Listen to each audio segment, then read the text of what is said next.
Hello students, in last lecture we have discussed about electron emission and in this lecture we will discuss about work function. तो जैसा कि हमने last lecture में देखा था कि मेटल सरफेस के अंदर जो इलेक्ट्रॉन्स हैं वो फ्री होते हैं लेकिन वो एमिट नहीं हो सकते वहाँ से, उसके लिए हमें उसको कोई ना कोई एक्सटर्नल एनर्जी देनी पड़ती है।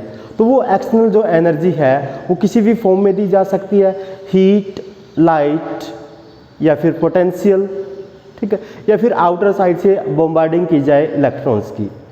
तो आज हम उसी एनर्जी के बारे में बात करने वाले हैं, यानी कि वो मिनिमम एनर्जी, कम से कम कितनी एनर्जी चाहिए जिससे हम इलेक्ट्रॉन को मेटल सरफेस से एमिट करा सकें, और वो एनर्जी क्या होती है, हमारा वर्क फंक्शन। वैसे पहले भी हम छोटी क्लासों में पढ़ाया एनर्जी क्या होती है, वर्क ही होती है।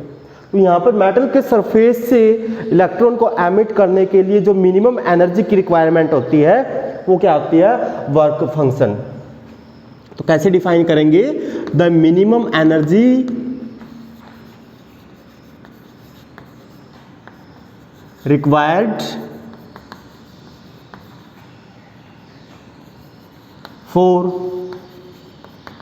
emission of electron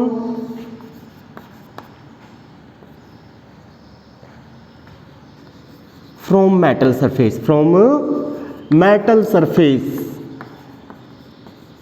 metal surface से इलेक्ट्रॉन को एमिट करने के लिए मिनिमम एनर्जी की जो रिक्वायरमेंट होती है वो हमारी क्या होती है, वर्क फंक्शन। इसको हम डिनोट करते हैं फाई से या फिर डब्ल्यू नॉट से। It is denoted by phi और डब्ल्यू नॉट। अब हमें ये भी पता है कि जो कंडक्टर्स हैं, यानी कि जो मेटल हैं, अगर उनमें हम टेम्परेचर इंक्रीज करते हैं, तो क्या होता है, वहाँ पर इलेक्ट्रॉन फास्टली मूव करने लग जाते हैं और आपस में उतना ही ज़्यादा कोलिजन होता है जिससे उसकी कंडक्टिविटी डिक्रीज हो जाती है। यानी कि इलेक्ट्रॉन का एमिट होना कम पॉसिबिलिटी आ जाएगी, वहाँ पर इलेक्ट्रॉन का एमिट होने की पॉसिबिलिटी कम आ जाएगी। यानी कि जो वर्क फंक्शन है वो क्या हो जाएगा, डिक्रीज हो जाएगा टेम्परेचर के साथ। It decreases with increase in temperature. जितना ज़्यादा टेम्परेचर करेंगे इसकी वैल्यू डिक्रीज हो जाएगी, वर्क फंक्शन डिक्रीज होता चला जाएगा। और इसको हम मेजर करते हैं इलेक्ट्रॉन वोल्ट में। 1 इलेक्ट्रॉन वोल्ट की जो वैल्यू होती है 1.602 इंटू 10⁻⁻⁹ जूल्स। कुछ हमारे पास मेटल्स हैं और उनके लिए वर्क फंक्शन की वैल्यू दी गई है कि उससे इलेक्ट्रॉन को एमिट करने के लिए मिनिमम एनर्जी की जो रिक्वायरमेंट है वो कितनी होगी। जैसे हमारे पास caesium 2.4114, potassium 2.30, sodium 2.75, calcium, molybdenum, lead, ठीक है। इस तरीके से हम देखेंगे कि जो एनर्जी है, ठीक है, सीजियम के लिए सबसे कम है हमने देखा, और इधर देख रहे हैं हम निकेल, प्लेटिनम, इन सब के लिए क्या है, मैक्सिमम होती जा रही है। तो डिफरेंट मेटल के लिए डिफरेंट होती है। इसका मतलब ये किस पे डिपेंड करती है, it depends on nature of surface. ये सरफेस के नेचर पे डिपेंड करती है एंड उसके साथ ही एंड मटेरियल, और मटेरियल पे भी डिपेंड करती है कि हम कौन सा मटेरियल दे रहे हैं। यहाँ पर डिफरेंट मटेरियल है, डिफरेंट मटेरियल के लिए हम देख रहे हैं डिफरेंट वर्क फंक्शन, यानी कि डिफरेंट एनर्जी की ज़रूरत पड़ेगी हमें। सेम एनर्जी सब जगह काम नहीं कर रही है, ठीक है। अलग अलग मेटल के लिए हमें अलग अलग एनर्जी की ज़रूरत होगी इलेक्ट्रॉन एमिट करने के लिए। नेक्स्ट हम देखते हैं फोटो एमिशन। भाई फोटो एमिशन के बारे में हम पहले भी पढ़ चुके हैं, ठीक है। फोटो इलेक्ट्रिक एमिशन यानी कि फोटोन की हेल्प से इलेक्ट्रॉन का एमिशन, यानी कि लाइट की हेल्प से इलेक्ट्रॉन का एमिशन।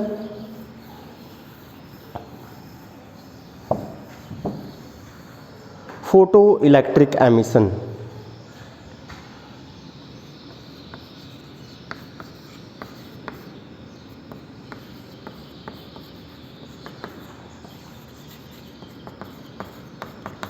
फोटो इलेक्ट्रिक एमिशन में क्या होता है, emission of electron with the help of photons.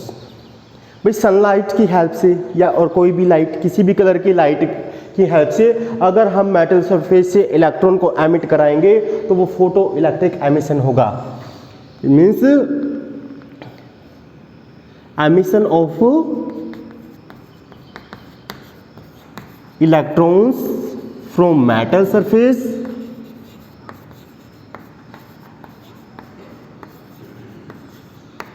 Using suitable energy, using, और वो एनर्जी किस फॉर्म में है, फोटोन की, यूजिंग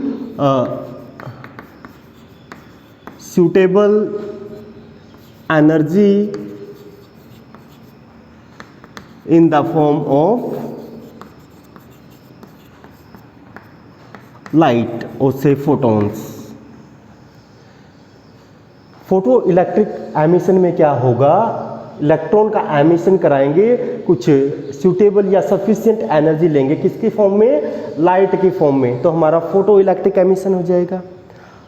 जैसे ही इलेक्ट्रॉन एमिट होंगे करंट फ्लो करेगा, ठीक है।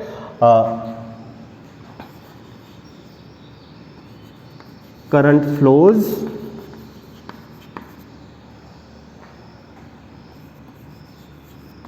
Due to emission and the current is known as photoelectric current। इसमें जो क्या होगा, जो हमारा करंट होगा वो कौन सा होगा, photo electric current, photo electric current. तो ये जो है फोटो इलेक्ट्रिक एमिशन जो है, यहाँ पर दो साइंटिस्ट भी हुए हमारे जिन्होंने इसके बारे में एक्सपेरिमेंट करके देखा था, उन्होंने यहाँ पर कुछ ऑब्जर्वेशंस देखी थी। तो पहले तो फोटो इलेक्ट्रिक एमिशन कैसे होता है हम ये देखेंगे।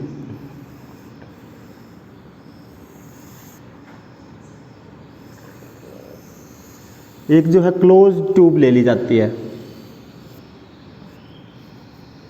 और उसके अंदर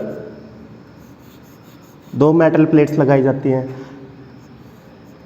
एक जो मेटल होती है वो फोटो सेंसिटिव होती है। मान लीजिए हमने जो मेटल प्लेट ली है ये क्या ली है, फोटो सेंसिटिव प्लेट। और यहाँ पर जो होगी, इससे जो इलेक्ट्रॉन्स आ रहे होंगे वो हमारे इधर आएंगे, ये होगी जो हमारी एक्सेप्टर प्लेट। तो इसमें हमारा क्या किया जाता है, पहले उसको एक इवैक्यूएटेड ट्यूब में, ये हमारा जो ट्यूब है ये कैसी है, इवैक्यूएटेड ट्यूब।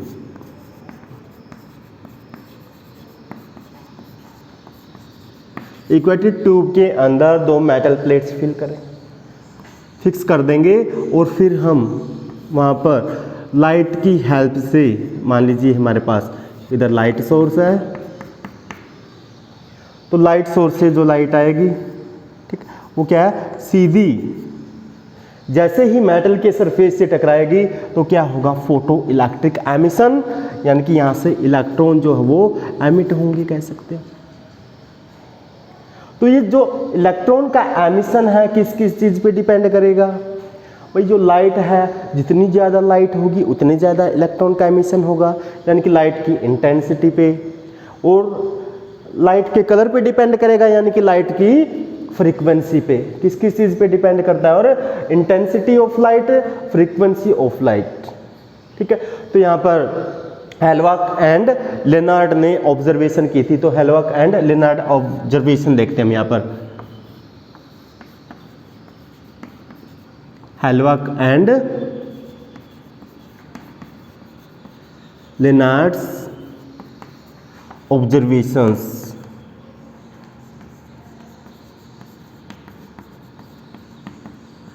हेलवाक एंड लेनार्ड ने 1896 टू 1902 के अंदर ऑब्जर्वेशंस की थी फोटो इलेक्ट्रिक एमिशंस की। उन्होंने यहाँ पर क्या देखा था, तो उन्होंने देखा कि जैसे ही यहाँ पर उन्होंने लाइट फॉल कराई फोटो सेंसिटिव प्लेट के अंदर, कोई करंट नहीं कर रहा था वहाँ पर, ठीक है। क्या हुआ, वहाँ पर कोई करंट नहीं किया, ठीक है। या फिर हम दूसरा केस ले लेते हैं, उन्होंने क्या किया, एक इवैक्यूएटेड ट्यूब ली, उसके अंदर क्या कराया, उस टाइम तक अभी लाइट फॉल नहीं कराई है, ये केस लेंगे हम, और कुछ पोटेंशियल प्रोवाइड कराया इधर,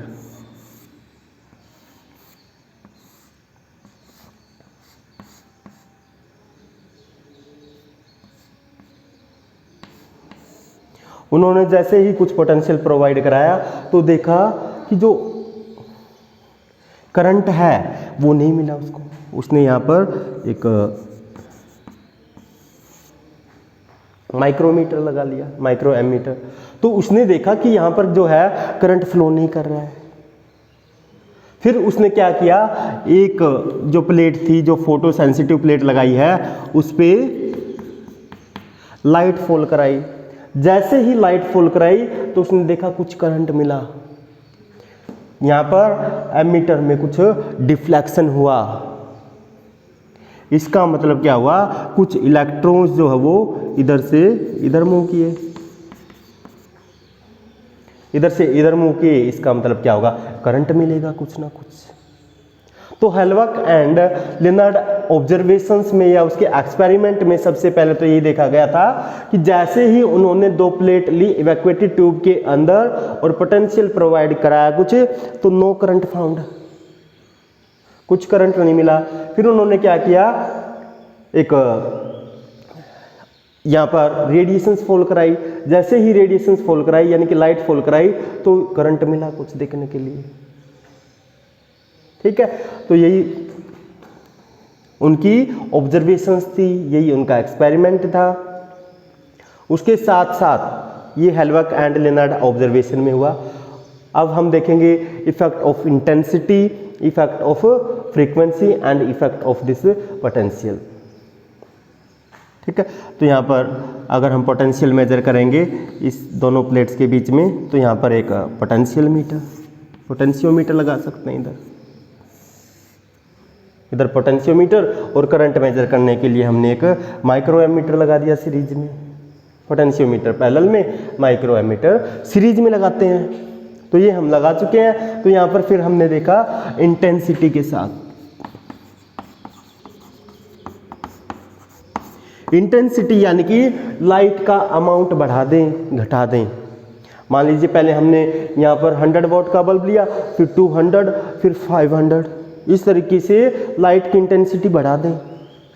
तो लाइट की इंटेंसिटी जितना ज़्यादा होगी उतने ही ज़्यादा इलेक्ट्रॉन्स एमिट होंगे।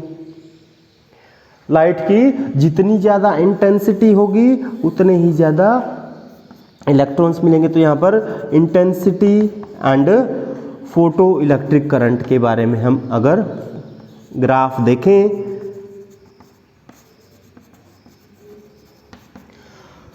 तो यहाँ पर हमने क्या देखा, इधर intensity increasing, photo electric current increasing, यानी कि इलेक्ट्रॉन्स का एमिशन है वो इंक्रीज होगा इंटेंसिटी के साथ, और अगर इलेक्ट्रॉन का एमिशन इंक्रीज होगा तो क्या करंट भी इंक्रीज होगा। तो जैसे जैसे इंटेंसिटी बढ़ाएंगे फोटो इलेक्ट्रिक करंट भी बढ़ेगा। यानी कि इंटेंसिटी से क्या हो रहा है, जितनी ज़्यादा इंटेंसिटी उतनी ज़्यादा इलेक्ट्रॉन्स फ्री हो रहे हैं, उतने ज़्यादा इलेक्ट्रॉन्स एमिट हो रहे हैं। तो इंटेंसिटी डायरेक्टली प्रोपोर्शनल हो गई number of emission of electrons की। और अगर इलेक्ट्रॉन का एमिशन ज़्यादा होगा तो फोटो इलेक्ट्रिक करंट भी ज़्यादा होगा। तो इंटेंसिटी डायरेक्टली प्रोपोर्शनल हो गई फोटो इलेक्ट्रिक करंट के।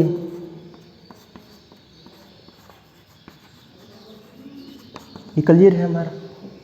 तो यहाँ पर हमने इंटेंसिटी देखा, भाई लाइट की जो स्ट्रेंथ है वो बढ़ाकर पहले 100 वोट, 200, 300, 400, 500, इस तरीके से अगर हम ये वोट की बात कर रहा हूँ, मैं नॉर्मल एग्जांपल ले रहा हूँ कि इस तरीके से अगर नॉर्मल अलग अलग बल्ब यानी कि अलग अलग इंटेंसिटी हम लाइट की देखें तो ज़्यादा इंटेंसिटी होगी तो ज़्यादा इलेक्ट्रॉन्स जाएंगे, और ज़्यादा इलेक्ट्रॉन्स का मतलब ज़्यादा करंट फ्लो करेगा। ये तो किया हमने। तो इसका जो ग्राफ मिलेगा हमें इंटेंसिटी के साथ वो कैसा होगा, लीनियर। नेक्स्ट हम देखेंगे इसका ग्राफ फ्रीक्वेंसी के साथ। अगर हम यहाँ पर डिफरेंट कलर चूज करें, भाई इंटेंसिटी में तो हमने क्या किया, डिफरेंट बल्ब यानी कि 200, 400, 500 इस तरीके से, या फिर लाइट का अमाउंट घटा बढ़ा सकते हैं किसी भी हेल्प से। उसके बाद हमने देखा कि लाइट का कलर चेंज कर दें, यानी कि फ्रीक्वेंसी चेंज कर दें। फ्रीक्वेंसी चेंज करने का मतलब क्या है, कलर चेंज करना ही। कभी यहाँ पर रेड, वॉयलेट, ग्रीन, ब्लू इस तरीके से अगर हम लाइट करके देखा तो उसके लिए हमें क्या कर्व मिली, ये देखेंगे अभी हम।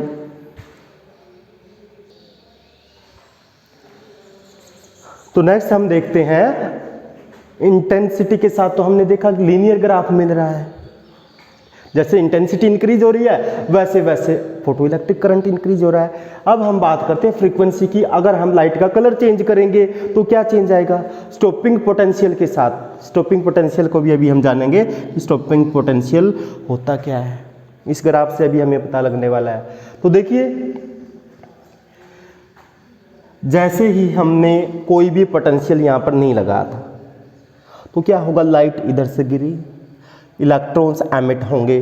तो इलेक्ट्रॉन्स जो है कुछ काइनेटिक एनर्जी गेन कर लेंगे, यानी कि एनर्जी ही तो है, उनमें कुछ मोशन आएगा। इधर से जो लाइट फॉल हुई और लाइट फॉल होने से इलेक्ट्रॉन्स यहाँ से कुछ एमिट होंगे, ठीक है। इलेक्ट्रॉन एमिट हो जाएंगे, ये कैसी हो जाएगी भाई, ये पॉजिटिवली चार्ज प्लेट हो जाएगी, इससे इलेक्ट्रॉन निकल चुके हैं तो ये पॉजिटिवली चार्ज हो जाएगी, और ये पॉजिटिव चार्ज होने के साथ साथ ये वाला टर्मिनल भी पॉजिटिवली चार्ज हो जाएगा, और इधर से इलेक्ट्रॉन निकले थे वो इधर की तरफ अट्रैक्ट होंगे। इसका मतलब जब तक हम पोटेंशियल अप्लाई नहीं करते तब भी कुछ करंट की वैल्यू है, ठीक है। यानी कि जब तक हमने पोटेंशियल जीरो रखा है तब भी करंट की कुछ वैल्यू, ये करंट वाली कर्व है, ये पोटेंशियल की। जब क्या है हमारे पास पोटेंशियल जीरो है तब भी करंट की कुछ वैल्यू है। फिर हमने क्या किया,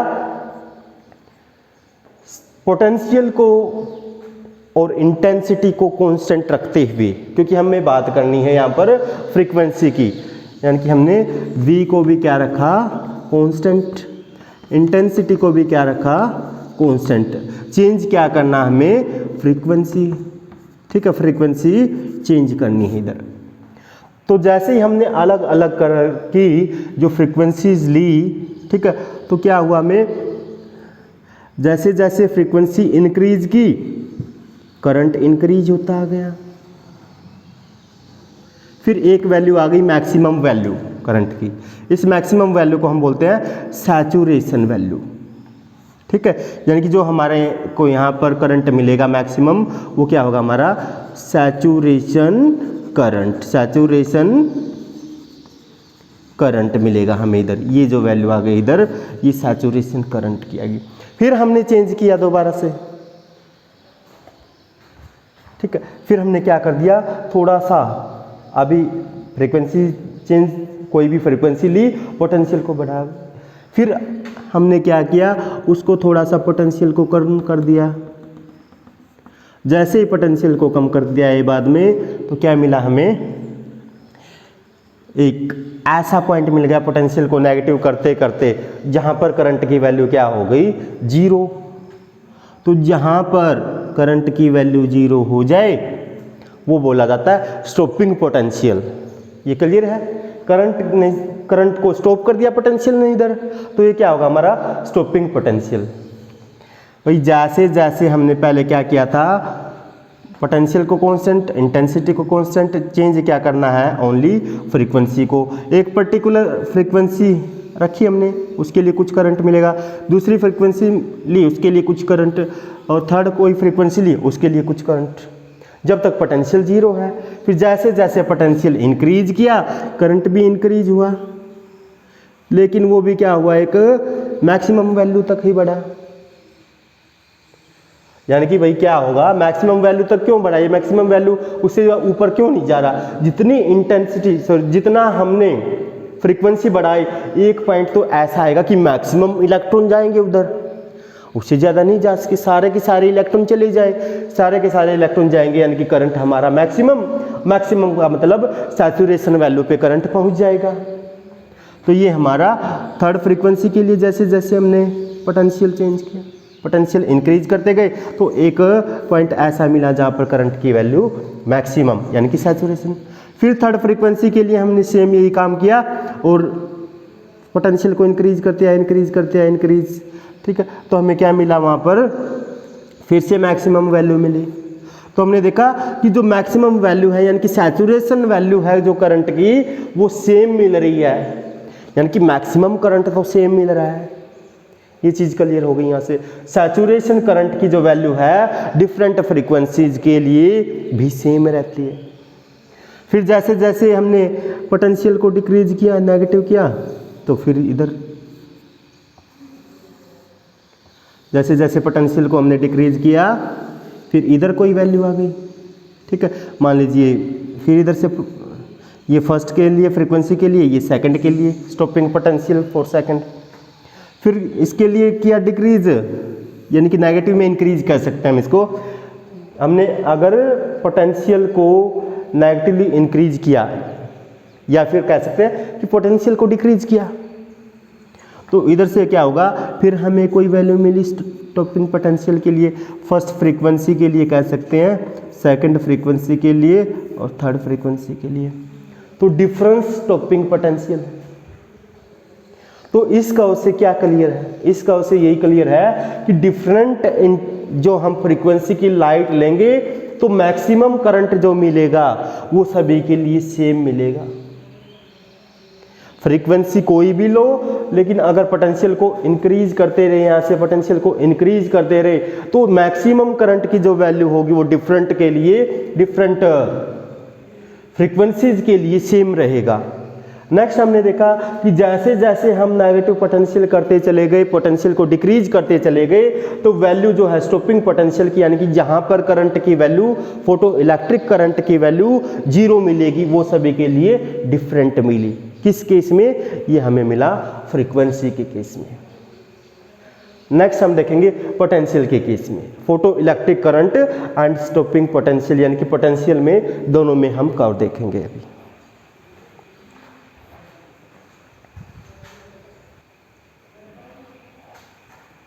नेक्स्ट हम देखते हैं जो कर्व, वो है between potential and photo electric current के बारे में, ठीक है। यहाँ पर हम क्या करेंगे, पोटेंशियल को, इस पोटेंशियल को इंक्रीज डिक्रीज करके देखते हैं, ठीक है। तो क्या होगा भाई, जैसे हमारे पास कोई पोटेंशियल नहीं अप्लाई किया, पिछले केस में भी हमने ये किया था, फ्रीक्वेंसी कोई भी पोटेंशियल अप्लाई नहीं किया, लाइट ओनली इसके ऊपर जो हमने फोटोन फॉल कराए, लाइट फॉल कराई, जैसे ही लाइट फॉल कराई कुछ इलेक्ट्रॉन्स निकलेंगे, तो ये कैसी हो जाएगी प्लेट, फोटो सेंसिटिव प्लेट हो जाएगी हमारी पॉजिटिवली चार्ज्ड। ये पॉजिटिवली चार्ज होगी तो ये वाली जो वायर है इधर से होती हुई, ये कंडक्टर ही एक, तो ये प्लेट पॉजिटिवली चार्ज हो जाएगी। अब इधर से इलेक्ट्रॉन निकल रहे हैं, यहाँ पॉजिटिव चार्ज है तो इधर अट्रैक्ट होगी, इलेक्ट्रॉन्स इधर अट्रैक्ट होंगे तो करंट फ्लो करेगा। इसका मतलब जब पोटेंशियल 0 है, when potential is 0 then there is some value of current, there is some value of current, ठीक है, बिल्कुल ठीक है। तो जैसे ही हम क्या करते हैं, पोटेंशियल को इंक्रीज कराते हैं, तो पोटेंशियल को इंक्रीज कराते हैं तो क्या मिलता है हमें, करंट भी इंक्रीज होता है। पोटेंशियल को इंक्रीज कराएंगे तो करंट भी इंक्रीज होता है। ये रहा। फिर हमने क्या किया, पोटेंशियल को डिक्रीज कराया, कोई पोटेंशियल इंक्रीज कराते गए, करंट इंक्रीज होता गया, करंट इंक्रीज होता गया। एक वैल्यू ऐसी आई कि मैक्सिमम इलेक्ट्रॉन्स इधर से डोनेटर प्लेट से एक्सेप्टर प्लेट के पास जा रहे हैं, मैक्सिमम इलेक्ट्रॉन्स जाएंगे तो करंट की वैल्यू मैक्सिमम आएगी, यानी कि सैचुरेशन वैल्यू आ गई इधर। फिर ऐसे ही हमने सेकंड केस में देखा, कुछ करंट की कुछ वैल्यू होगी और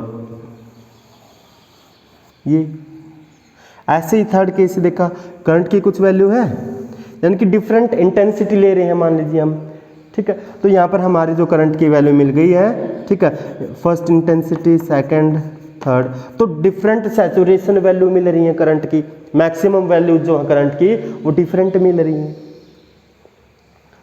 पोटेंशियल को फिर हमने क्या किया, कम करते चले गए, पोटेंशियल को नेगेटिव, पोटेंशियल नेगेटिव करते जाएंगे तो क्या होगा भाई, इधर से ये जो हमारी पॉजिटिव चार्ज है, पॉजिटिव चार्ज इधर कम होता गया, कम होता गया, कम होता गया। एक केस ऐसा आ गया कि यहाँ पर नेगेटिव हो गया, और कितना नेगेटिव हो गया, जितने इलेक्ट्रॉन्स आ रहे थे, जितना नेगेटिव इलेक्ट्रॉन्स का था चार्ज, इतना नेगेटिवली ये चार्ज ये प्लेट हो गई, तो ये इलेक्ट्रॉन्स को अट्रैक्ट नहीं करेगी, उनको रिपेल कर दी। इलेक्ट्रॉन्स आ रहे थे, ये भी नेगेटिव चार्ज कर दी, पोटेंशियल को डिक्रीज कर दिया हमने, ये नेगेटिव हो गई प्लेट, तो ये रिपेल करेंगी इसको, या नहीं देगी, तो करंट क्या हो जाएगा, जीरो।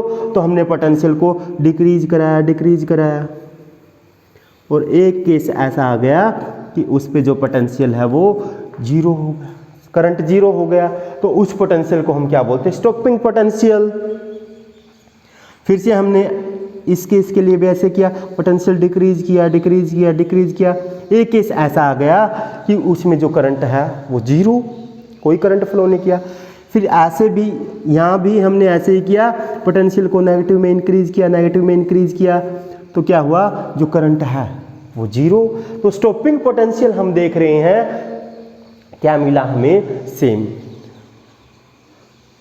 जैसे हमने potential versus photo electric current में किया भाई, पोटेंशियल को इंक्रीज किया। सबसे पहले तो यही है भाई, जब तक हमने कोई पोटेंशियल अप्लाई ही नहीं किया तो कुछ सनलाइट इधर आई, कोई भी लाइट है वो इधर आई तो कुछ इलेक्ट्रॉन्स एमिट होंगे, तो प्लेट हो जाएगी पॉजिटिवली चार्ज हो जाएगी। तो ये हमारा कंप्लीट जो सर्किट है ये कैसा होगा, पॉजिटिव चार्ज यहाँ से इधर आते हुए ये प्लेट पॉजिटिवली चार्ज हो जाएगी, इलेक्ट्रॉन्स यहाँ से निकल रहे थे, पॉजिटिवली चार्ज उसको अट्रैक्ट करेगी प्लेट, तो यानी कि कुछ करंट की वैल्यू होगी। तो इसलिए क्या है, जीरो पोटेंशियल पे भी क्या होगा, करंट की कुछ वैल्यू होगी। फिर हमने क्या किया, पोटेंशियल को इंक्रीज करेंगे तो नंबर ऑफ इलेक्ट्रॉन्स भी फास्टली एमिट होते रहेंगे, तो जिससे क्या होगा, एक टाइम ऐसा आएगा कि मैक्सिमम इलेक्ट्रॉन्स इधर आएंगे, तो मतलब क्या होगा, हमारा मैक्सिमम करंट, और वो मैक्सिमम करंट की वैल्यू जो बोली जाती है वो क्या होती है, सैचुरेशन वैल्यू। यहाँ पर सैचुरेशन करंट है, तो हम डिफरेंट के लिए देख रहे हैं भाई, डिफरेंट पे डिफरेंट ही हमें सैचुरेशन वैल्यू मिल रही है। अलग अलग इंटेंसिटी की अगर हमने लाइट ली है तो एक इंटेंसिटी पे अलग होगा सैचुरेशन वैल्यू, अलग इंटेंसिटी पे अलग होगा, इंटेंसिटी इंक्रीज होती जा रही है, हम यहाँ पर देख रहे हैं। तो ये था हमारा हेल्बर्ग एंड लेनार्ड्स ऑब्जर्वेशन। उन्होंने क्या देखा था, सबसे पहले तो यही देखा था, जब तक उन्होंने लाइट फॉल नहीं कराई, इवैक्यूएटेड ट्यूब ली, लाइट फॉल नहीं कराई, कुछ थोड़ा सा पोटेंशियल अप्लाई किया तो करंट पास नहीं हुआ, करंट नहीं मिला उन्हें कोई भी। फिर क्या किया, उन्होंने कुछ लाइट फॉल कराई और पोटेंशियल मान लो हटा दिया। लाइट फॉल कराते ही उनको थोड़ा सा करंट मिला, ठीक है। फिर उन्होंने क्या किया, पोटेंशियल बढ़ाया, जीरो था अभी तक पोटेंशियल, तो पोटेंशियल बढ़ाया तो करंट बढ़ा।